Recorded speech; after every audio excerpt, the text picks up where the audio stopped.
নমস্কার। খবরদার কথা না, কেন্দ্রীয় বাজেট পেশ হলো। গতকাল আপনাদের কাছে এসেছিলাম প্রাক বাজেট আলোচনা নিয়ে। মোটামুটি আমরা যা যা বলেছিলাম, যে আশঙ্কার কথা বলেছিলাম, প্রায় ওই ধরনের বাজেটই পরিলক্ষিত হচ্ছে। তবে এইটুকু বলতে পারি যে বাজেট পেশ করেছেন মাননীয় অর্থমন্ত্রী নির্মলা সীতারামন, এটা সপ্তমবার। এই সপ্তমবারের ক্ষেত্রে ইন্টারিম বাজেটের কথা ছেড়ে দিলে উনি এই মুহূর্তে সবচেয়ে কম সময়ে বক্তৃতা দিচ্ছেন। আসার কথা যে মানুষ যে এই মুহূর্তে বক্তৃতা খুব একটা পছন্দ করে না, সেটা অনেকেই বুঝতে পারছে। আজকে যে বাজেটটা পেশ হল, এই বাজেটের নানা দিক রয়েছে, আমরা সেই নিয়ে আলোচনা করব। এবং এই বাজেটের ক্ষেত্রে আমাদের কি পাওনা গণ্ডা হলো, ত্রিপুরা পর্যন্ত আসবো, নর্থ ইস্ট পর্যন্ত আসবো। এবং আপনারা জানেন আমাদের এই বাজেটের ক্ষেত্রে খবরদার কথা নয় এই অনুষ্ঠানে যিনি সবচেয়ে বেশি সাহায্য করেন, আমরা ডাকলেই উনি আসেন। ডক্টর সেলিম শাহ আমার বাঁ দিকে বসেছেন। উনি আমাদের কোনো সময়ই আশাহত করেন না, উনি ডাকলেই আসেন। আর সেলিম শাহ বলবেন, আমরা শুনবো এবং শিখব। এই জায়গায় দাঁড়িয়ে সরাসরি সেলিম সাহেবের কাছে চলে যাচ্ছি যে বাজেট দিল, এই মুহূর্তে জিডিপির 4%-এর অ্যাবাভ ডেফিসিট থাকবে এবং যা আয়ের কথা বলা হচ্ছে 32.0 লাখ কোটি, টোটাল এক্সপেন্ডিচারের কথা বলা হচ্ছে 48.21 লাখ কোটি। ডেফিসিট স্বাভাবিকভাবেই আমাদের কাছে চলে আসছে। ডেফিসিট থাকবেই। উদ্বৃত্ত হওয়ার, এত বড় জনসাধারণের দেশ, উদ্বৃত্ত হওয়ার কোনো সম্ভাবনা নেই। তাই আপনাদের সরাসরি চলে যাচ্ছি একটা নতুন দিশা। আমরা কালকে স্বপ্নের কথা বলেছিলাম, এর আগে বিকশিত ভারত হয়েছিল। এই মুহূর্তে বাজেটটাকে কোট আনকোট এন বাজেট বলা হচ্ছে। নীতিশ বাজেট, নীতিশ এবং নাইডু বাজেট বলা হচ্ছে। যে যেরকমই বলুন, আপনার কেমন লাগলো? হ্যাঁ, দেখুন, প্রথমেই বলি যে আমরা পরপর দুদিন আলোচনা করছি এবং খবরদার কথা নয়, এই যে বাজেটের মতো একটা বিষয় যেটার সঙ্গে সাধারণ মানুষের সম্পর্ক জড়িত, স্বার্থ জড়িত, পাওনাগণ্ডা জড়িত, মানুষের চলাফেরা, তার আগামী দিনের কি পেতে চলেছে এবং কতটা ইজ অফ লাইফ, জীবন কতটা সহজবোধ্য হবে, একই সঙ্গে দেশ কতটা তার অগ্রগমন ঘটবে, এরকম একটা বিষয় যেটা নিয়ে পরপর দুদিন আলোচনা করা যায় এবং খুব প্রাসঙ্গিক। খবরদার কথা নয়, এই আলোচনাটা দুদিনের উদ্যোগ যে নিয়েছে তার জন্য প্রথমেই আমি তার কর্তৃপক্ষকে ধন্যবাদ জানাচ্ছি। তারপরে দর্শক শ্রোতা যারা গতকাল আমাদের শুনেছেন এবং আমরা ঠিক কোন কোন জায়গায় জোর দিয়েছিলাম, কী কী প্রত্যাশা, এই বাজেটে পলিটিক্যাল কম্পালশন কি থাকতে পারে, রাজনৈতিক বাধ্যবাধকতা, আমরা খুব ডিটেলে সেটা বলেছিলাম গতকাল, কম সময়ে কিন্তু ডিটেলে বলেছিলাম। সেই পরিপ্রেক্ষিতে দর্শক শ্রোতা আজকেও শুনবেন, তাদেরকে আমার আগাম শুভেচ্ছা অভিনন্দন জানিয়ে রাখছি। এবং এই সঙ্গে বলি যে আমরা গতকাল যে 3 থেকে 4টে মেজর ইস্যু তুলেছিলাম, আমরা বলেছিলাম এবারের বাজেট একটা পলিটিক্যাল কম্পালশন থাকবে।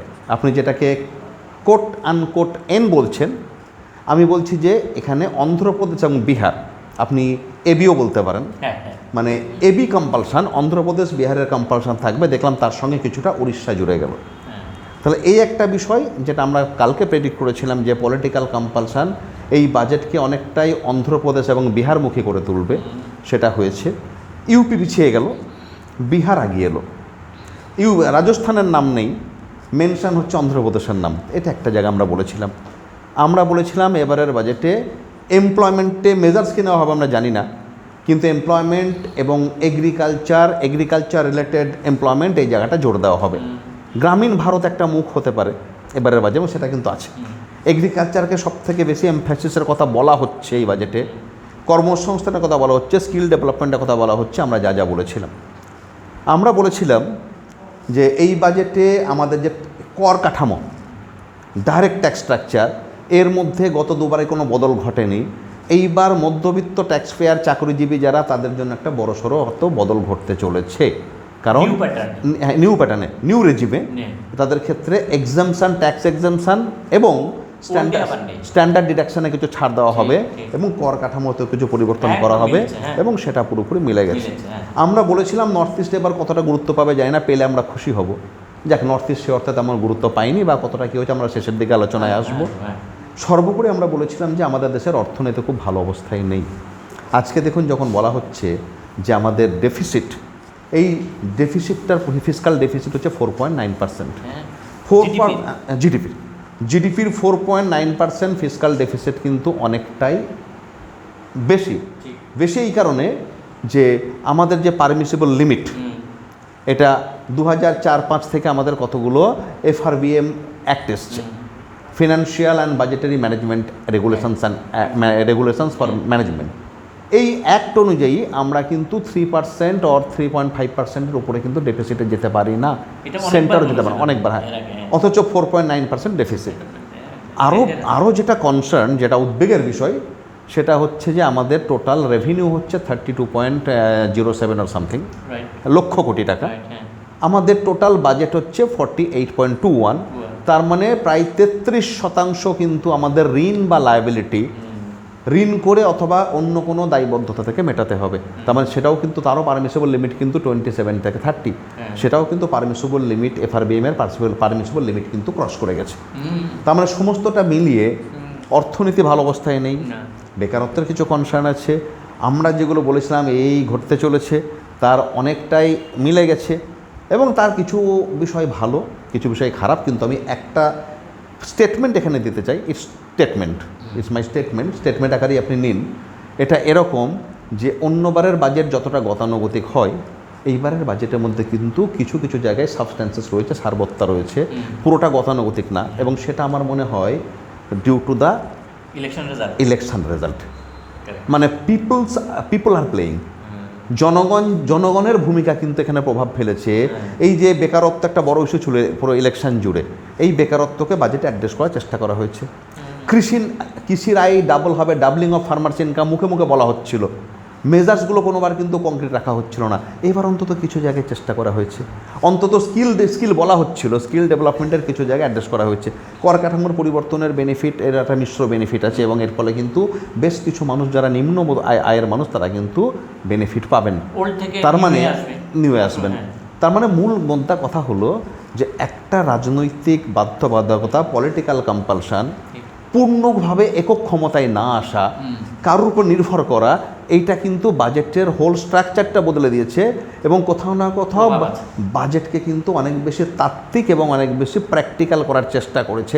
মেজাজগুলো সম্পর্কে সন্দেহান আমরা, কিন্তু অন্তত উপর অবকাঠামোগতভাবে এই বাজেটের মধ্যে কিছু সারবত্তা যে ঢুকেছে এতদিন পর্যন্ত বাজেটে কোনো সারবত্তাই পাওয়া যাচ্ছিল না। এই যে সারবত্তার বিষয়টা আপনি বারবার বলছেন, হ্যাঁ, আমি আপনার সঙ্গে একমত। এখানে এই মানে অপোজিশনের কংগ্রেসের যে ম্যানিফেস্টো, তার কিছু প্রভাব পড়ে গেছে এই বাজেটে, সেই জন্যই কি অনেকটাই, যার জন্য MGNREGAর বরাদ্দ বাড়ল আগের তুলনায়। এই বৃদ্ধিটা কিন্তু কম্পালশন ছাড়া হতো না।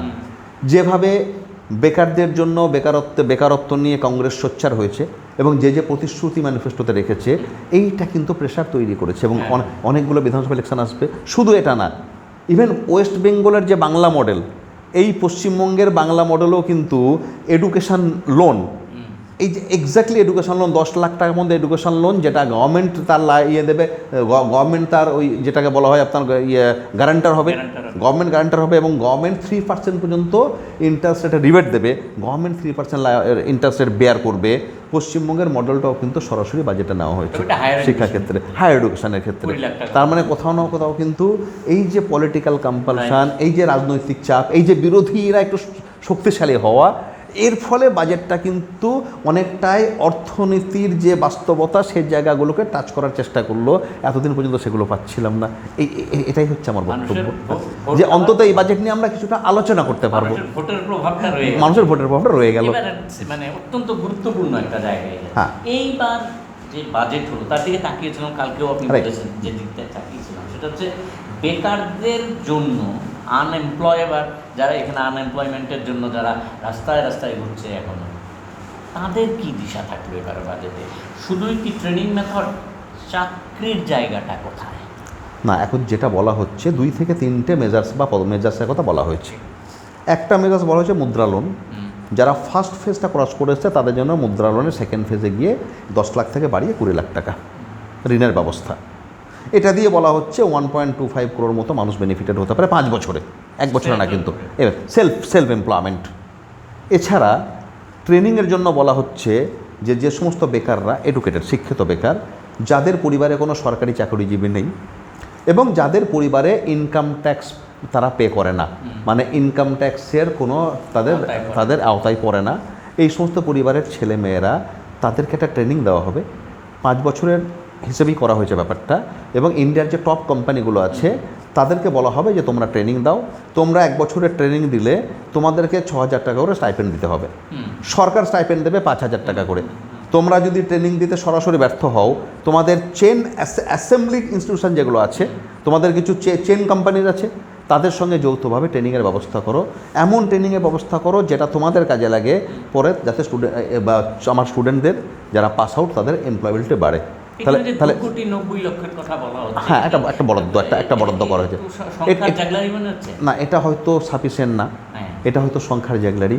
এবং মনে রাখুন টার্গেটটা কিন্তু 1 বছরে বলছে না, 5 বছরে বলছে। তাহলে 5 বছরে ভারতবর্ষে 4 কোটি চাকরি তৈরি করা, মানে আমাদের বেকারত্ব সমস্যাটা এতটা গভীর, এতটা সংকটজনক অবস্থায় রয়েছে, সেইখানে কিন্তু আরও বড় মেজাজ হয়তো দরকার ছিল। কিন্তু মন্দের ভালো যে অন্তত স্কিল ডেভেলপমেন্টের জন্য একটা কংক্রিট প্রপোজাল এলো, again due to the compulsion of the election result. যে কোথাও না কোথাও আমি যে গণতন্ত্র, আমি বারবার এখানে বসে অনেকবার সোচ্চার হয়েছি আমি, যে আমাদের গণতন্ত্র শক্তিশালী হওয়া উচিত, গণতন্ত্রের বিরোধী শক্তিশালী হওয়া উচিত। সেটা হলেই একমাত্র মানুষের কাছে কিন্তু ফায়দা তার সরাসরি পৌঁছাবে। এই যে কংক্রিট প্রপোজাল মানুষই আদায় করে নিল, যে একটা কংক্রিট প্রপোজাল যে আমি এত লক্ষ ছেলে মেয়েকে বছরে, এত কোটি ছেলে মেয়েকে বড় বড় টপ কোম্পানিগুলোর মধ্যে দিয়ে এই পরিমাণ ফিনান্সিয়াল অ্যাসিস্ট্যান্স দিয়ে আমি তাদেরকে এই ট্রেনিংয়ের উপযুক্ত করে তুলব। তাদের চাকরি পাবি এরকম গ্যারান্টি দেওয়া যাচ্ছে না। কারণ একটা মনে রাখবেন, কালকে বলেছিলাম যে আমাদের ইকোনমি কিন্তু প্রোডাকশান ইকোনমি থেকে ক্রমশ একটা গিগ ইকোনমি, একটা নন প্রোডাক্টিভ ইকোনমিতে চলে যাচ্ছে, যেখানে সার্ভিস ডেলিভারি, সার্ভিস সেক্টরটা ক্রমাগত বড় হয়ে যাচ্ছে। এটা অনেকটা রিকেটি রোগীর মতো, রিকেটি ছেলেমেয়েদের মতো। রিকেটি রোগীদের মানে মধ্যাংশটা অনেক স্ফীত হয়, মাথা শুরু হয়ে যায়, হাত পা শুরু হয়ে যায়, ব্যালেন্স ডেভেলপমেন্ট না। সেই জায়গা থেকে প্রোডাকশান ইকোনমিকে এক্সপ্যান্ড করতে হবে। এখন ধরা হচ্ছে যে স্কিল ডেভেলপমেন্ট হলো, মুদ্রা লোনের মধ্যে দিয়ে এটা হলো, 1000টা আইটিআইকে হাবে রূপান্তর করা হবে। যদি করা হয়, এগুলোর কিছু পজিটিভ ইম্প্যাক্ট হয়তো পড়বে আগামী দিনে। এবং সঙ্গে সঙ্গে কিন্তু গভর্নমেন্টকেও কিন্তু এগিয়ে আসতে হবে। সরকারি ক্ষেত্র স্ট্রঙ্গার না হলে, সরকারি ক্ষেত্র শক্তিশালী না হলে, কম্পিটিটিভ একটা এনভায়রনমেন্ট পরিবেশ তৈরি না হলে, তাহলে কিন্তু সত্যি বেকারত্বের এই সমস্যাটাকে সমাধান করা যাবে না। বাট কিছু ছোট এরা নীরব থাকলেন, কিন্তু ছোট কিছু পদক্ষেপ, কিছু কংক্রিট স্টেপ তো এসছে। আমরা অন্তত এগুলো নিয়ে আগামী জিরো থেকে কিছুটা জায়গায় আমরা এগুলো নিয়ে আগামী দিনে এগিয়ে যাই। এটা আমার এই জায়গাতে বক্তব্য। থার্ডলি, যেটা নিয়ে সবচেয়ে বেশি আলোচিত হচ্ছে, কৃষকদের জন্য কি এলো?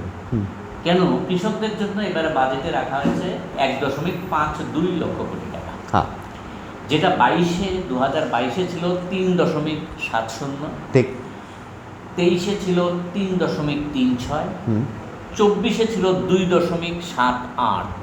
এই যে কমে আসাটা, 1.52-এ চলে আসাটা ইঙ্গিতটা কি? না, এটা ইঙ্গিত না, এটা আর একটা কম্পালশন, যেটা আমরা কালকে আলোচনা করেছি, আজকেও কথাটা বলতে হয় আমাদের। ধরুন মুখে যেটা স্টেটমেন্ট, এবার আসছে ফ্যাক্ট, ফিগার অ্যান্ড স্টেটমেন্টের ক্ষেত্রে কিন্তু কৃষিকে এবার প্রচুর গুরুত্ব দেওয়া হয়েছে। যে 9টা সেক্টরকে প্রাধান্যতার কথা বলছি, আমি 9টা সেক্টর নিয়ে পরে আসবো, এখানে জাগলারি রয়েছে।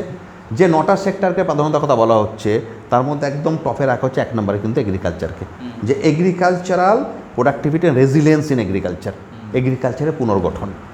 এখন যদি পুনর্গঠনের কথা বলা হয় এগ্রিকালচার, এবং কেন করা হবে সেটা, তার লজিকটাও আমাদের মাননীয় অর্থমন্ত্রী দেওয়ার চেষ্টা করেছেন, মানে আমাদের সরকার দেওয়ার চেষ্টা করেছে। যে লজিকটা হচ্ছে যে সবটা এমপ্লয়মেন্ট কিন্তু আমার যেহেতু যে প্রোডাকশান ইকোনমি হচ্ছে না, ইন্ডাস্ট্রি ওভাবে ডেভেলপমেন্ট হচ্ছে না, বড় কোম্পানিগুলো যারা প্রাইভেট সেক্টর, তারা কিন্তু এমপ্লয়মেন্ট কাটেলমেন্টের দিকে যায়, তারা কিন্তু এমপ্লয়মেন্টের বোঝাটা বহন করতে চায় না। তাহলে এবং তারা চুক্তিভিত্তিক শ্রমের দিকে বেশি বেশি অ্যাপয়েন্টমেন্টের দিকে যায়, তাহলে সেক্ষেত্রে সরকারি চাকরি সম্ভাবনা কমে যাচ্ছে, তার সম্ভাবনা নেই। প্রাইভেট চাকরির ক্ষেত্রে কোয়ালিটি এমপ্লয়মেন্টের সম্ভাবনা কম, কোয়ালিটি এমপ্লয়মেন্টের সম্ভাবনা আরও কম, যেটা কালকে আমরা দীর্ঘ আলোচনা করেছি।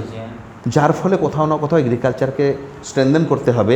এগ্রিকালচার যদি ঠিকঠাকভাবে বিকশিত হয়, এবং বলছে যে ইয়াং জেনারেশানকে, এডুকেটেড শব্দটা বলেনি কিন্তু ধরে নেওয়া হচ্ছে ইয়াং মানে বোথ এডুকেটেড আনএডুকেটেড, ইয়াং জেনারেশানকে কোথাও এগ্রিকালচার আর কৃষিমুখী করতে হবে। এইটা হয়তো তাদের কথা বলা হচ্ছে, ধরুন পশ্চিমবঙ্গ থেকে, ত্রিপুরা থেকে, আসাম থেকে, ইভেন আমাদের ত্রিপুরার গন্ডাছড়া থেকে যে ছেলেমেয়েরা কেরালাতে চলে যায় ওই মানে বাড়ির বিল্ডিং কনস্ট্রাকশনে কাজ করতে, শ্রমিকের কাজ করতে। এখানে সে 300 টাকা রোজগার করতে পারে না, রেগুলার কাজ পায় না। কেরালাতে গেলে বা কর্ণাটকে গেলে সে অন্তত 700 টাকায় রেগুলার বেসিসে কাজ পাচ্ছে, এই জন্য সে চলে যাচ্ছে। ওই ইয়াং ছেলে মেয়েদেরকে কৃষিমুখী করে বাড়ি ঘরে আটকে রাখা, তার নিজে আটকে রাখা, এইটার তাহলে উদ্যোগটা খুব ভালো, এটা স্টেটমেন্টটাও খুব ভালো, কিন্তু বরাদ্দটা সেই অনুপাতে হলো না। যেখানে বরাদ্দটা হওয়া উচিত ছিল, হ্যাঁ এবং সেটা 1 নম্বরে রেখেছে। এবার বরাদ্দটা হওয়া উচিত ছিল ধরুন আপনি যে 1.05 বলছেন, হ্যাঁ 5.2, এটা হওয়ার কথা ছিল 6 থেকে 6 to 7, সেটা হলে ঠিকঠাক হতো। সেটা আর হলো না। এবার কেন হলো না? কারণ যেহেতু অন্ধ্রপ্রদেশকে আমাকে টাকা দিতে হবে। অন্ধ্রপ্রদেশ কিন্তু স্পেশাল ক্যাটেগরি স্টেট না। আমার ত্রিপুরা সহ নর্থ ইস্টের 8টা স্পেশাল ক্যাটেগরি স্টেট, যদিও প্ল্যানিং কমিশন অ্যাবলিশ করার পরে এদের স্পেশাল ক্যাটেগরি স্ট্যাটাস নিয়ে বিশেষ তালিকাভুক্ত রাজ্য হিসেবে এদের যে কী অবস্থান, এটা নিয়ে আমার অনেকেই সন্দিহান। তারপরেও যদি কিছু স্পেশাল বেনিফিট দিতে হয়, that benefit must go for Assam, Nagaland, Sikkim, Tripura, Manipur, Arunachal Pradesh, all this 8 states, and Uttarakhand, Himachal Pradesh, and to some extent Jammu and Kashmir মানে দিয়ে দেন, যেহেতু হ্যাঁ ঝাড়খণ্ডকেও ঢোকানো যেতে পারে। তো এটা হচ্ছে জায়গা যেখানে আমার ফোকাস দেওয়া উচিত ছিল। কিন্তু আনঅফিসিয়ালি মানে বহির্ভূত কিছু দাবি দেওয়া আসছিল, কিছু বাহ্যিক দাবি দেওয়া। অন্ধ্রপ্রদেশ দাবি করছিল, আমার বিহার দাবি করছিল, ইউপি দাবি করছিল, রাজস্থান, না হ্যাঁ আমি ওটাই বলছি। তারা প্রত্যেকেই দাবি করছিল যে আমাদেরকেও স্পেশাল ক্যাটেগরি মর্যাদা দাও। যদিও স্পেশাল ক্যাটেগরি স্টেট বলে এখন আর কিছু হয় না, তারপরেও দাও। যারা নর্থ ইস্ট যে সুবিধা পাচ্ছে আমাদেরকেও সেই সুবিধা দাও। এখন নর্থ ইস্টের ব্যাকওয়ার্ডনেস, নর্থ ইস্টের টোপোগ্রাফি হিলি রিজিয়ান, নর্থ ইস্টের ইকোনমিক বেসের যে উইকনেস, নর্থ ইস্টের যে মানে প্রোডাক্টিভিটির অভাব, এই জায়গাটা কিন্তু বাকিদের সঙ্গে কম্পারেবল না। নর্থ ইস্টের জিওগ্রাফিক্যাল লোকেশনটাই এমন যে তাকে এটা দিতে হবে। আমার উত্তরাখণ্ডের এই এত হিউজ একটা ইন্টারন্যাশনাল বর্ডার, এক্স্যাক্টলি, তাহলে এদেরকে কিন্তু সুবিধা দিতে হবে। এখন অন্ধ্রপ্রদেশ দাবি করতেই পারে। এবার কি হলো দেখুন উল্টোটা, যে কোনো কারণে যে রাজনৈতিক বাধ্যবাধকতা, ইলেকশন এবং ফরমেশন অফ দ্য গভর্নমেন্ট, এটা বলতে অসুবিধা নেই, এখানে economics is actually political economy, right. এইবার অন্ধ্রপ্রদেশ কোথাও একটা কম্পালশন তৈরি করছে, বলা হলো special financial assistance two Andhra Pradesh 15,000 crore। অন্ধ্রপ্রদেশকে যদি 15,000 কোটি টাকা ফিনান্সিয়াল অ্যাসিস্ট্যান্স দেওয়া হয়, অন্ধ্রপ্রদেশের যতগুলো করিডোর আছে তার ডেভেলপমেন্টের জন্য স্পেশাল অ্যাসিস্ট্যান্স, অন্ধ্রপ্রদেশের যতগুলো অনগোয়িং প্রজেক্ট চলছে প্রত্যেকটা বলছে এই বাজেট থেকে ফাইন্যান্স করা হবে। বিহারে যতগুলো টেম্পল আছে, মন্দির আছে, যতগুলো ট্যুরিস্ট স্পট আছে, সবগুলো বলছে এই বাজেট থেকে ফাইন্যান্স করা হবে। বিহারের জন্য স্পেশাল প্যাকেজ, আচ্ছা হ্যাঁ পাওয়ার প্রজেক্টের জন্য, এমনকি অমৃতসর থেকে কলকাতা পর্যন্ত এই যে একটা ন্যাশনাল হাইওয়ে, প্রপোজড হাইওয়ে, এটার মধ্যে গয়া কাছাকাছি পড়ছে, গয়াকে কেন্দ্র করে একটা ইন্ডাস্ট্রিয়াল হাব তৈরি করা হবে ওই ন্যাশনাল হাইওয়ের পাশে। তার মানে বিহার যে পরিমাণ সুবিধা পেল, অন্ধ্রপ্রদেশ যে পরিমাণ সুবিধা পেল, এবং উড়িষ্যা, যেখানে এবার এখন যারা সরকারে আছেন তারা যথেষ্ট ভালো ফল করেছে।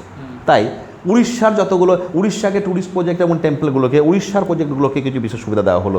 তার মানে রাজনৈতিক কম্পালশন কিন্তু কোথাও এদেরকে যে বেনিফিটটা দিল, that led to the curtailment of education, curtailment of health, curtailment of allocation to agriculture and all this.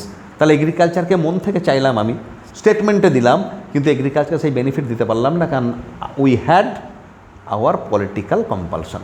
আমাদের যে মানে এগ্রিকালচারের যে গোডাউন অফ ইন্ডিয়া যদি বলি, বা একেবারে মূল যে খাদ্যের গুদাম হিসেবে যদি চিহ্নিত করি, উত্তরপ্রদেশ পলিটিক্যাল রিজনেই কিছু পেল না, বা পাঞ্জাব পলিটিক্যাল রিজনেই কিছু পেল না, অ্যাজ ওয়েল অ্যাজ হরিয়ানা আছে। ইয়েস, এই যে জায়গাটা, ইভেন মানে শুধু এটা না, মানে পাঞ্জাব পেল না, অন্য রিজন থাকতে পারে, ইউপির দাম তো মেনশন করা উচিত ছিল, রাজস্থান কেন পেলো না, ইউপি কেন পেলো না? মানে ইভেন উত্তর পূর্বাঞ্চলে মেজরিটি স্টেট তারাও তো এটা পেতে পারতো, তাদের জন্য স্পেশাল মেনশনিং হতে পারতো। কেমন এইগুলো কোনোটাই হলো না, হলো কার জন্য? অন্ধ্রপ্রদেশ, বিহার এবং উড়িষ্যা। 2021 সালে ব্যাপক কৃষক আন্দোলন হয়ে যাওয়ার পর, ঐতিহাসিক কৃষক আন্দোলন, ঠিক আপনারা সবাই জানেন, ঐতিহাসিক কৃষক আন্দোলন হয়ে যাওয়ার পরে এমএসপি অ্যাক্ট হবে, এই সহ 6খানা দাবি লিখিতভাবে জানিয়ে দেওয়া হয়েছিল এসকেএমকে, ঠিক এই সংযুক্ত কিষাণ মোর্চাকে। সেই এমএসপির ব্যাপারটা আজও ফয়সলা হলো না। এটা কি হওয়া উচিত ছিল না? এবং এটা হওয়া উচিত ছিল যে পরিমাণ কৃষক প্রতিদিন সুইসাইড করছে তাদের যে অ্যাড্রেস করা, এবং সরকার তো দুটো জায়গা মেনে নিলেন এই বাজেটে, এবং ইকোনমিক সার্ভেতেও মেনে নেওয়া হয়েছে যে কৃষির পুনর্গঠন অত্যন্ত প্রয়োজন, রেজিলিয়েন্স প্রয়োজন, কারণ কৃষি কিন্তু ভেঙে পড়েছে। তা এটা মেনে নেওয়া হলো। আচ্ছা, বেকারত্ব একটা ভয়ঙ্কর জায়গায় পৌঁছেছে, এটাও কিন্তু ইকোনমিক সার্ভেতে পরিষ্কারভাবে অ্যাডমিট করে নেওয়া হয়েছে। তারপরে বেকারত্বকে ছোটোখাটো মেজাজ ছাড়া সেরকম অ্যাড্রেস করা হলো না, কৃষির বরাদ্দ সেভাবে এলো না, এবং এই ব্যাপারগুলো বোঝাই যাচ্ছে। তবে কি আছে যে অন্তত ইস্যুগুলো তো এসছে, আলোচনায় এসছে। এবার যাচ্ছি আমাদের ইদানিংকালে সবচেয়ে বড় সমস্যা, ঠিক সেটা হচ্ছে রেল বাজেট। আলাদা করে হলো না, রেল বাজেটের জন্য উনি খুব কম সময় ব্যয় করলেন এই মুহূর্তে রেল বাজেটের জন্য। আমি শব্দের দিকে যাব না, সেখানে দেখা যাচ্ছে কিছু করিডোর স্থাপন করা ছাড়া আর কিছু দেখা যাচ্ছে না। আপনি কি বলেন? আসলে এটা তো কালকেও বলেছি আলোচনাতে, যে সেপারেট রেল বাজেট না হওয়াটা আমাদের কাছে এটাও অনেকটা আমরা এটাকে মিস করি আর কি। যে সেপারেট রেল বাজেট হলে তার একটা আলোচনা হতো, তার একটা আলাদা গুরুত্ব ছিল। এখন যেটা করা হয়েছে এই রেলওয়ে ধরুন, শুধুমাত্র আমরা যে মেনশনিংগুলো পাচ্ছি, যেহেতু মিনিস্ট্রি অফ ফাইন্যান্স এবং আমাদের যিনি দায়িত্বপ্রাপ্ত মন্ত্রী, তিনি অনেক কম কথা খরচ করেছেন রেল নিয়ে, আমাদেরও খুব বেশি বলার নেই। 10,000 কোটি টাকা বাড়তি বরাদ্দ, এটা আমরা দেখেছি যে কতগুলো করিডোরের প্রস্তাব দেখেছি, এবং সেই করিডোরগুলোর মধ্যে নর্থ ইস্ট বা এগুলো আছে কিনা আমি এখনো ভালো করে দেখিনি। আর থার্ড সেটা হচ্ছে সেফটি মেজার্স, যেটা পরপর একটা ধারাবাহিকে বলে আসা হচ্ছে সেফটি মেজার্স। গত 3, 4, 5টা বাজেটেই কিন্তু, ইভেন যদি গত 7টা বাজেট দেখেন, ইচ অ্যান্ড এভরি বাজেটেই রেলের সেফটি মেজার্সে সব থেকে জোর দেওয়া হয়েছে। তারপরেও কিন্তু বড় বড় দুর্ঘটনাগুলো ঘটছে, এবং সেই অর্থে সেফটি কিন্তু রেলে নেই, এটা আমরা বলতে পারছি না যে তদন্তে সেটাই বেরিয়ে আসছে। তাহলে এই সেফটি মেজার্সের জন্য বরাদ্দ করা হচ্ছে, করিডোরে বরাদ্দ করা হচ্ছে, 10,000 কোটি টাকা এক্সট্রা বরাদ্দ করা হচ্ছে। এর বাইরে আমরা খুব কিছু বলতে পারছি না। যেটা উচ্চ থাকছে, রেলের কত শতাংশ আগামী দিনে, কোন কোন কম্পোনেন্ট আগামী দিনে প্রাইভেট সেক্টরে তুলে দেওয়া হবে, কটা প্ল্যাটফর্ম তুলে দেওয়া হবে, কটা রেল লাইনকে প্রাইভেট সেক্টরে তুলে দেওয়া হবে। আজকাল একটা দেখবেন নতুন স্টাইল এসছে, এবং এটা নিয়ে আমাদের অনেকের সঙ্গে কথা হয়, যারা বিশেষ করে গাড়ি নিয়ে, পার্সোনাল কার বা গাড়ি নিয়ে ভারতবর্ষ ভ্রমণ করেন, তারা এটা সাফারার, যে দিল্লি থেকে কলকাতা আসতে গেলে, দিল্লি থেকে যদি গুয়াহাটি আসতে যায়, আমার যে পরিমাণ পেট্রোল টাকা লাগে পেট্রোল কিনতে, তার থেকে বেশি আমাকে টোল ট্যাক্স দিতে হয়। মানে প্রত্যেকটা রাস্তা ধরুন 6 কিলোমিটার, 10 কিলোমিটার, 30 কিলোমিটার পরে পরে কোনো কোম্পানিকে দিয়ে দেয়। এটা আদানের রাস্তা, এটা আম্বানির রাস্তা, এটা টাটার রাস্তা, ভাগ করে দেয়। তার মানে যে আমি রাস্তাকে লিজ দিচ্ছি, সাময়িকভাবে বিক্রি করে দিচ্ছি, ওই রাস্তা প্রাইভেট কোম্পানিগুলো টোল ট্যাক্স দিয়ে, ওই বলছে কি এটা পরিকাঠামো উন্নয়ন, ওরা এই অংশটা দেখভাল করবে, ওরা গার্ডেনিং করবে, ওরা টোল প্লাজাগুলোকে আধুনিকীকরণ করবে, ওরা এখানে মানে ইভেন আগামী দিন এমন হবে, এই টোল ফাঁকি দেওয়ার বিষয়টা এত আগামী দিন আপনাকে কিন্তু পয়সা খরচ করে ওই টোকেন কেটে টোল দিতে হবে না। নতুন সিস্টেম আসছে, আপনার যে গাড়ি এখানে ইলেকট্রনিক, আপনার গাড়ির মধ্যে যে নেম প্লেট বা নাম্বার প্লেট, এটা ইলেকট্রনিক, এটার সঙ্গে কম্পিউটার সিস্টেম থাকবে। আপনার অ্যাকাউন্টে টাকা রাখতে হবে, যেভাবে আমরা ফোনপেতে টাকা দিই। আপনি যখন টোল প্লাজা ক্রস করবেন, অটোমেটিক্যালি আপনার এখান থেকে ডিডাকশান হবে। আপনি 30,000 টাকা রাখবেন, দেখলেন দিল্লি থেকে কলকাতা আস্তে আস্তে আপনার 19,000 টাকা চলে গেল টোল ট্যাক্সে। আপনার দেখবেন অ্যাকাউন্ট থেকে মাথা 11,000 করে থেকে। এবং আগামী দিনে রেলের ক্ষেত্রেও ঠিক কোন সেক্টরটা, কত কিলোমিটার, কোন অংশটা, কোন স্টেশন থেকে কোন স্টেশন প্রাইভেট কোম্পানিকে দেওয়া হবে, এই জায়গাটা কিন্তু উচ্চ প্রসঙ্গক্রমে আপনাদের বলে রাখি, সেন সাহেব যে 10,000 কোটি টাকা অতিরিক্তের কথা বলেছেন, এই মুহূর্তে রেলের জন্য বাজেট ধরা হয়েছে 2,52,200 কোটি টাকা।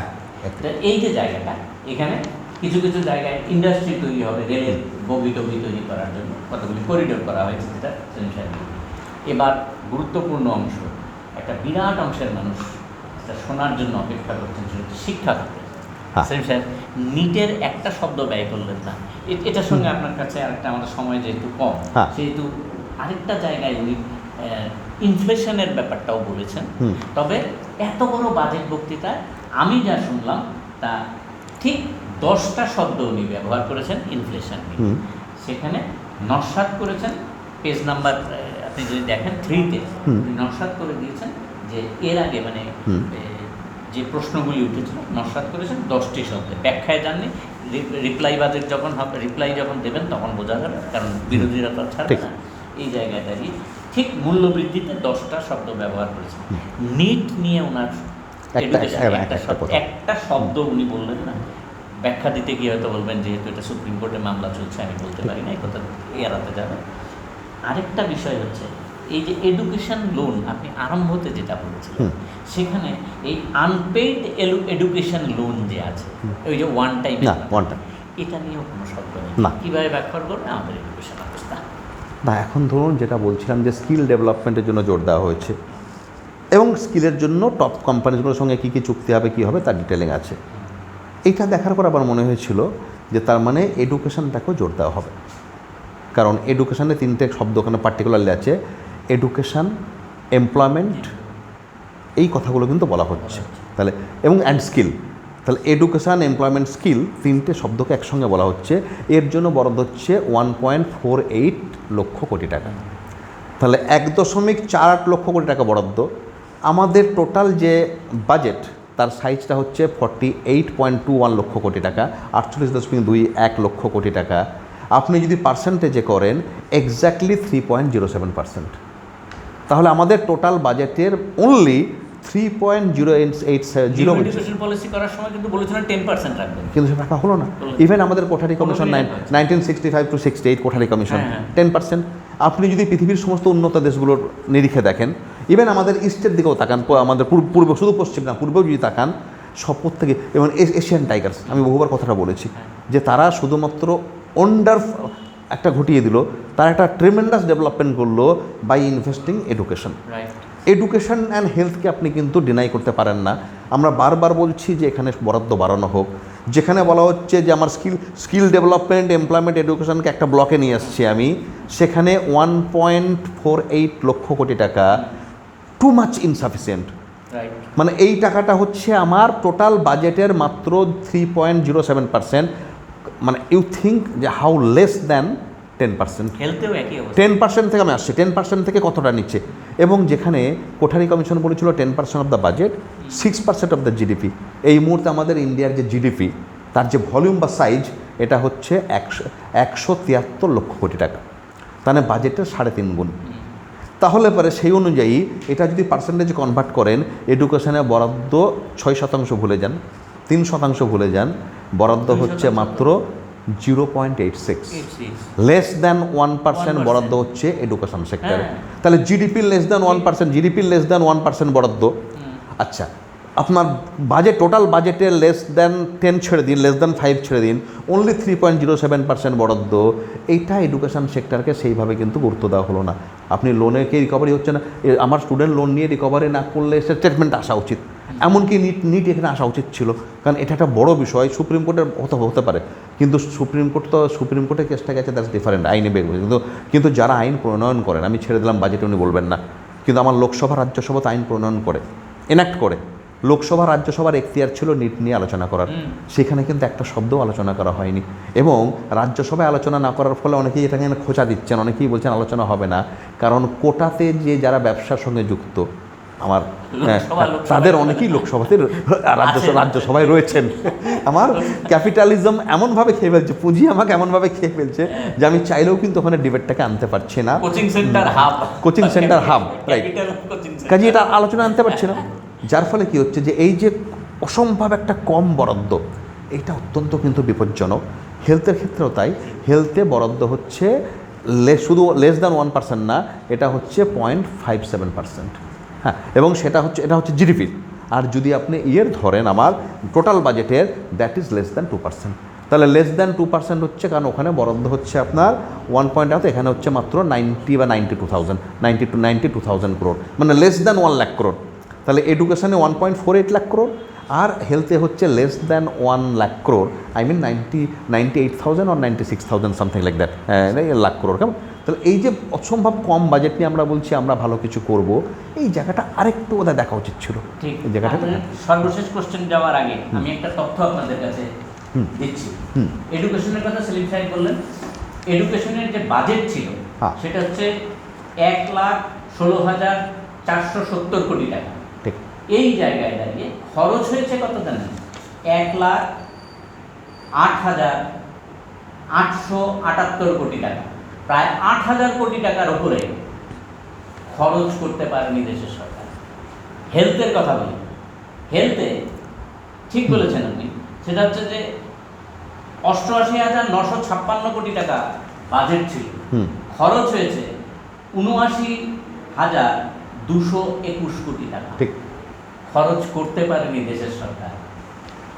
চিকিৎসা বিভাগ বক্তৃতায় থেকে গেল, শিক্ষা বক্তৃতায় থেকে গেল, অর্থাৎ নিট নিয়ে কথা বলার জায়গা এই লজ্জার মাথাকে কোথায় করবেন? সুতরাং ঠিক কথাই বলেছেন, আমরা আশা করেছিলাম, নিরাশ হয়েছি। সর্বশেষ উত্তর পূর্বাঞ্চল কি পেলাম? হ্যাঁ, উত্তর যাওয়ার আগে আমি একটুখানি বলে নিই আপনার আগের প্রশ্নের, আগের যে আলোচনার প্রসঙ্গে, যে নিট ছেড়ে দিন আপনি, এই যে হেলথের কথা বললেন এবং বিমার কথা বললেন, সরকারিভাবে কেন্দ্রীয়ভাবে বিমা রয়েছে।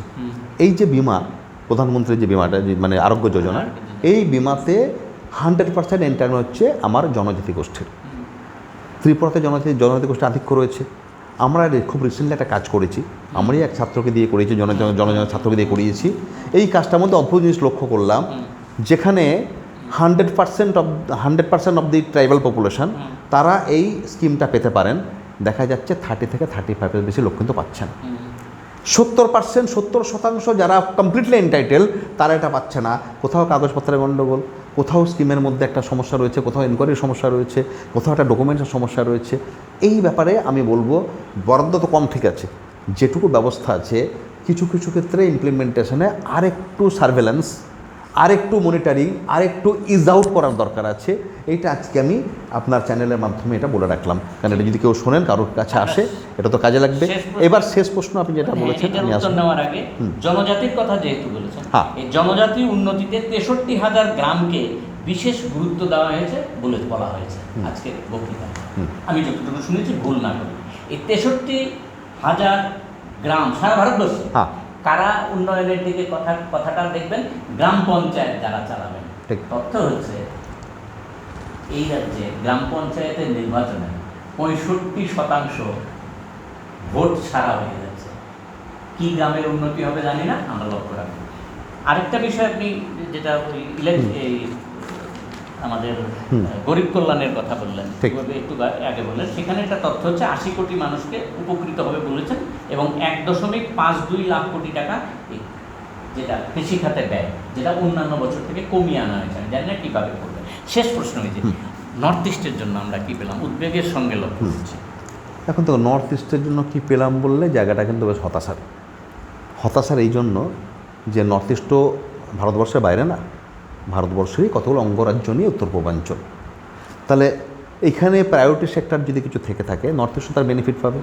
প্রথমেই বলি, খুব ছোটোবেলায় মরিস ডব বলে এক ভদ্রটা বই পড়েছিলাম, এটাই বলা হয়েছিল, priority cannot be given to all. আপনি যদি সবাইকেই বলেন আমার বেস্ট ফ্রেন্ড, তাহলে no one is your best friend. সবাই আপনার সর্বপ্রিয় বন্ধু হতে পারে না। বেস্ট ফ্রেন্ড একজনই হয় নর্মালি, বা দুজন হয়। কেমন? ঠিক তেমনি এখানে বলা হলো যে 9টা সেক্টরকে প্রায়োরিটি সেক্টর বলা হলো। What not? এর মধ্যে কৃষি রয়েছে, শিল্প রয়েছে, এনার্জি রয়েছে, ইনফ্রাস্ট্রাকচার রয়েছে, এরকম করতে করতে আপনার ব্যাংকিং রয়েছে, হিউম্যান রিসোর্স রয়েছে, সমস্ত সেক্টর, মানে এই 9টার মধ্যে সমস্ত কিছু পড়ে যাচ্ছে। তারপর বলা হলো এই সেক্টরগুলো আমাদের প্রায়োরিটি সেক্টর। তার মানে প্রায়োরিটির জায়গাটা কিন্তু এই বাজেটে কিন্তু ফোকাস করা হলো না। এই বাজেটে প্রথমেই ইনকাম ট্যাক্স স্ল্যাবটা রিস্ট্রাকচারিংয়ে খুব খুশি হয়েছিলাম, কারণ সত্যি সত্যিই এই রিস্ট্রাকচারিংয়ের ফলে অন্তত নিম্ন আয়ের যারা সরকারি কর্মচারী বা চাকরিজীবী, প্রাইভেট চাকরিজীবী, তারা কিন্তু সত্যি সত্যি বেনিফিটেড হবে। 15 লাখের কম যাদের বাৎসরিক আয়, তারা 17,500 টাকা হলেও কিন্তু ইনকাম ট্যাক্সে বেনিফিট পাবে। তার মানে তাদের ক্রয় ক্ষমতা কিছুটা বাড়বে, মার্কেট কিছুটা চাঙ্গা হবে। এটা একটা ভালো জায়গা, এটা নিঃসন্দেহে বলতে হয়। এই রিসার্চে ভালো লাগলো। তখন মনে হলো যে তাহলে একটু ভালো করে পড়ি। দেখলাম যে না, প্রায়োরিটি সেক্টরে গিয়ে চূড়ান্ত হতাশ, কারণ 9টা সেক্টর এবং সেগুলো ক্লাবিং অফ দ্য সেক্টরস, মানে একটার মধ্যে 4-5টাকে ঢুকিয়ে দেওয়া হচ্ছে। তার মানে দেশে যত সেক্টর আছে সব হচ্ছে প্রায়োরিটি সেক্টর। তাহলে আসলে কাউকেই প্রায়োরিটি দেওয়া হলো না। তাহলে নর্থ ইস্টের যে সেক্টরগুলো সেগুলো প্রায়োরিটি পেলো না, এটা একটা। এরপর যদি নর্থ ইস্টের কথা স্পেসিফিকলি আপনি বলেন, তাহলে সেখানে খুব ইন্টারেস্টিং একটা জায়গা আছে নর্থ ইস্টের ক্ষেত্রে। হ্যাঁ, এটা আমাকে বলতে হবে, যেটা হচ্ছে নর্থ ইস্টের জন্য বিশেষভাবে যে জায়গাটা, যে নর্থ ইস্টে যদি অ্যালোকেশনে যান, আমি তখন নর্থ ইস্টে আমি কোনো নাম খুঁজে পাচ্ছিলাম না। আমি অনেকক্ষণ ধরে দেখছি নর্থ ইস্টের নাম কোথাও সেভাবে খুঁজে পাচ্ছি না।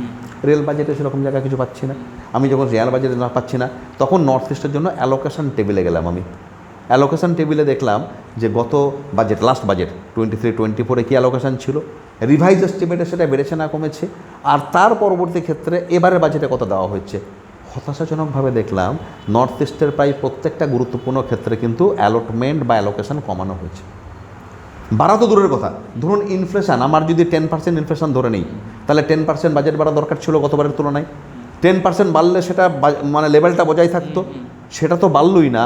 এমনকি নর্থ ইস্টকে গুরুত্ব দিলে বাজেটটা একটু বেশি বাড়া অ্যালোকেশন দরকার ছিল, সেটা তো হলোই না।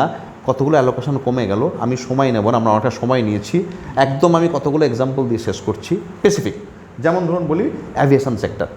নর্থ ইস্টে আমাদের যোগাযোগের অপ্রতুলতা রয়েছে, যোগাযোগের ল্যাক অফ কমিউনিকেশান। এইটার জন্য আমাদের কিন্তু অ্যাভিয়েশন সেক্টর বা ফ্লাইট সার্ভিসের উপর ডিপেন্ড করতে হয়। এবং আমাদের অনেকগুলো প্রস্তাবিত ইন্টারন্যাশনাল ফ্লাইট সার্ভিসের কতগুলো আমার এয়ারপোর্ট কিন্তু প্রস্তাবিত আছে, এবং আগরতলাতে অলরেডি সেটা এখন মানে আন্ডার ইমপ্লিমেন্টেশন। এই জায়গায় ভেবেছিলাম অ্যাভিয়েশন সেক্টরে বরাদ্দ বাড়বে। আপনি ভাবতে পারবেন না, অ্যাভিয়েশন সেক্টরে বরাদ্দ যেখানে 231 কোটি টাকা ছিল লাস্ট 2023-24-এ, সেইটা এবার কমে হলো 201। 30 কোটি টাকা বরাদ্দ কমে গেল নর্থ ইস্টের অ্যাভিয়েশন সেক্টরের জন্য। তাহলে কোথায় আমার ইনফ্লেশন ধরে 10% বাড়বে বা আরেকটু গুরুত্ব দিয়ে আরেকটু বাড়বে, সেখানে আমার 30 কোটি টাকা বরাদ্দ কিন্তু অ্যাভিয়েশন সেক্টরে নর্থ ইস্টে কমে গেল। সবগুলো স্টেটই কম বেশি এফেক্টেড হবে। নর্থ ইস্টের ক্ষেত্রে আরেকটা গুরুত্বপূর্ণ ফুড অ্যান্ড পাবলিক ডিস্ট্রিবিউশন। কারণ আমাদের এখানে কিন্তু বহু মানুষ, বিশেষ করে জনজাতি অংশের মানুষ এবং অন্যান্য শ্রেণী গরিব মানুষ, তারা রেশনের উপর বেঁচে থাকে। এবং আমাদের ত্রিপুরাতেও কিন্তু রেশনের ব্যবস্থা কিন্তু ডাল চাল, এটা আমাদের ভারতবর্ষের অনেক জায়গাতে এটা দেওয়া হয় না। এটা আজকে না, এটা বহু পুরোনো আমল থেকে দেওয়া হচ্ছে। এখনও কিন্তু দেখা যাচ্ছে ভালো জিনিস যে এখনও যারা সরকারে রয়েছেন, যে তারা কিন্তু কয়েকটা বরং আইটেম বাড়িয়েছেন, কমাননি। That's good thing. যে আমার রেশন ব্যবস্থাটা গুরুত্বপূর্ণ, এটা মেনে নেওয়া হচ্ছে। তাহলে পাবলিক বরাদ্দ বাড়ানো হবে ধরে নিয়েছিলাম, সেখানে বরাদ্দটা কমে 863 কোটি টাকা, যেখানে বা তার একটু বেশি বরাদ্দ ছিল 23-24-এ, সেটা 711। তার মানে 150 কোটি টাকার উপর বরাদ্দ, 150 কোটি বরাদ্দ। তাহলে নর্থ ইস্টের জন্য, উত্তর পূর্বাঞ্চলের জন্য আমার কিন্তু ফুড অ্যান্ড যেটা আমার পাবলিক পিডিএস সিস্টেম, হ্যাঁ, সেখানে কিন্তু প্রায় 150 কোটি টাকার উপর বরাদ্দ কমে গেল। এটা আনএক্সপেক্টেড, আমার কাছে এটা অপ্রত্যাশিত ছিল। আপনি আরেকটা গুরুত্ব জায়গা, DoNER, ministry of DoNER. DoNER মানে হচ্ছে development for the north eastern region. তাহলে উত্তর পূর্বাঞ্চলের ডেভেলপমেন্টের জন্য ডোনার অত্যন্ত গুরুত্বপূর্ণ রোল প্লে করছে। এবং এই বাজেটে স্কিল অ্যান্ড এন্টারপ্রেনারশিপের কথা বলা, আন্টারপ্রেনারশিপের কথা বলা হচ্ছে। আন্টারপ্রেনারশিপে এই মুহূর্তে সব থেকে জোর দিচ্ছে নর্থ ইস্টে ডোনার, কারণ আমি নিজেও এটার সঙ্গে যুক্ত, আমি জানি। হ্যাঁ, এইখানে দেখা গেলো সে আশা করেছিলাম বরাদ্দ বাড়বে। এক্ষেত্রে বরাদ্দটা দেখুন ডোনারে, যেখানে 5765 কোটি টাকা ছিল গতবার, 5765, সেটা কমে কত হলো 5761। মানে এখানে যেটা অনেকটা বাড়ানোর কথা ছিল, 4 কোটি টাকা কমে গেল, কমাটা নেগলিজিবল। কিন্তু আপনি ইনফ্লেশন ধরুন, আপনি ডোনারের গুরুত্বটা ভাবুন নর্থ ইস্টে, সেখানে বরাদ্দ বাড়ার কথা, বরাদ্দটা কিন্তু কমে গেল। আমি আর খুব বেশি সময় নেব না। নর্থ ইস্টে আমরা কিন্তু গোটা ভারতবর্ষকে অক্সিজেন সাপ্লাই করি, আমরা করি, মধ্যপ্রদেশে চম্বল করে, এরকম ভারতবর্ষের কিছু পকেট আছে যারা, উড়িষ্যার একটা বড় অংশ করে। কারণ আমরা ফরেস্ট্রি মেনটেন করি, আমরা এনভায়রনমেন্টকে প্রোটেক্ট করছি, রাদার আমরা জঙ্গলে বাস করতে পারি, এনভায়রনমেন্ট প্রোটেক্ট করি। এক্ষেত্রে আমাদের ফরেস্ট্রি এনভায়রনমেন্টের যে মিনিস্ট্রি, নর্থ ইস্ট এই মিনিস্ট্রিতে বরাদ্দ কিন্তু ছিল 186 কোটি টাকা গতবার। এবার ইনফ্লেশন দিন সব ভুলে যান, বরাদ্দ কমে 180 কোটি টাকা, 6 কোটি টাকা বরাদ্দ এখানেও কমে গেল। মানে স্ট্যাগনেন্টও রইল না, বরাদ্দ কমে গেল। আমি promotion of industry and entrepreneurship north ইস্টে, এর যে খাত, এই খাতে বরাদ্দ গতবার আপনার ছিল 2094 কোটি টাকা, বেশ ভালো বরাদ্দ।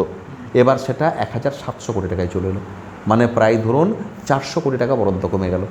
তাহলে আমি এন্টারপ্রেনারশিপের কথা বলছি, আমি ইন্ডাস্ট্রিয়াল ডেভেলপমেন্টের কথা বলছি, প্রমোশন অফ ইন্ডাস্ট্রির কথা বলছি, নর্থ ইস্টকে আমি বলছি আমি ইস্ট এশিয়ার করিডোর বানাবো এবং নর্থ ইস্টকে ইন্ডাস্ট্রিয়ালি আমি একটা জায়গাতে পৌঁছে দেবো। এইখানে নর্থ ইস্টের প্রমোশন অফ ইন্ডাস্ট্রিতে 400 কোটি টাকা বরাদ্দ কমিয়ে দিলাম। এটা ডিজারেবল না, এটা নর্থ ইস্ট, কারণ নর্থ ইস্ট হতে পারে যে আমরা নর্থ ইস্ট, আমি জানি না নর্থ ইস্ট হতে এবার অন্ধ্রপ্রদেশ বা বিহারের ভূমিকা পালন করতে পারেনি, তার ফলে কি বরাদ্দটা যে এতটা কমে যাবে।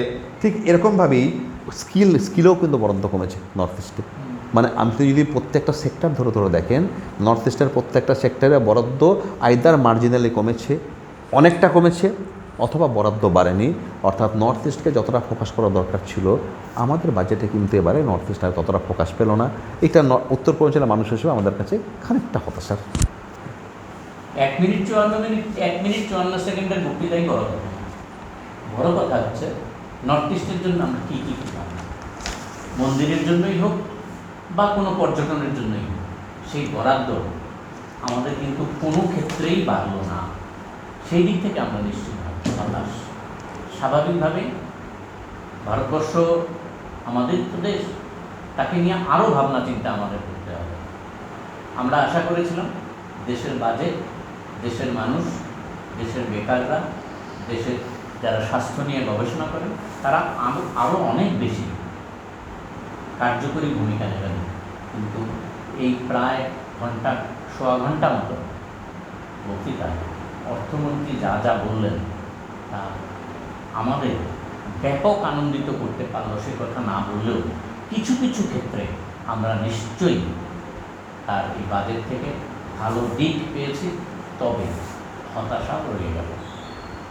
আজকে এইটুকুই থাক। ভালো থাকবেন, সুস্থ থাকবেন।